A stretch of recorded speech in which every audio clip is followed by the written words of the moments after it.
Aujourd'hui, on considère que cette double compétence va apporter à nos consultants des connaissances scientifiques qui sont évidemment le cœur du métier et qui sont indispensables dans les projets que l'on propose à nos clients aujourd'hui. Mais l'aspect soft skills, savoir-être, savoir se comporter en entreprise,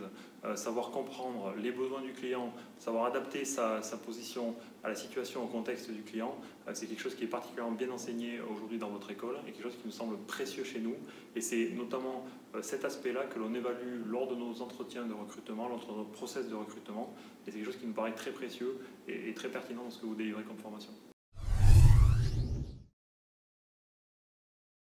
Nous avons déjà par le passé recruté des anciens étudiants de l'INSSTM et nous sommes très contents de la double approche à la fois scientifique et managériale de la formation qui est dispensée ici dans vos murs. Donc c'est une expérience qu'on est tout à fait prêt à renouveler. Et ce que j'expliquais aux étudiants, c'était que les métiers, notamment liés au digital, sur la biostatistique, la biodata, la gestion des data, sont des choses qui sont très en vogue et qui vont générer de nombreux besoins demain. Donc on est particulièrement en demande de ce genre de compétences qui vont être amenées à croître forcément, mais qui nécessitent une vraie approche scientifique, une vraie connaissance informatique et digitale, mais aussi des compétences en termes de gestion de projet et de management tout court. Ce que je leur ai expliqué également, c'est que oui, on constate qu'il y a tout un tas de nouveaux métiers qui sont prêts à éclore, qui sont prêts à émerger, et c'est un phénomène qui va aller crescendo, mais d'une autre manière, de manière un petit peu parallèle, les métiers classiques que sont les chargés de production, les managers de production, les responsables d'assurance qualité, les chargés d'affaires réglementaires, les chargés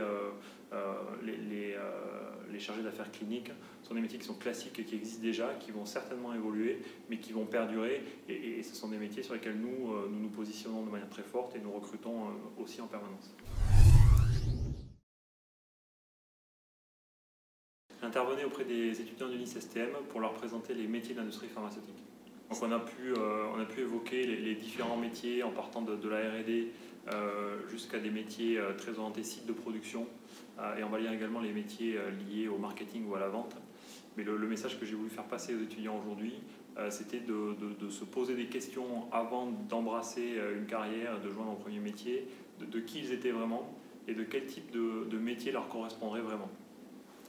Donc ça donnait lieu à de nombreux échanges sur ce qu'étaient les soft skills, sur quelles étaient les questions à se poser en termes d'ambition, d'autonomie, de rapport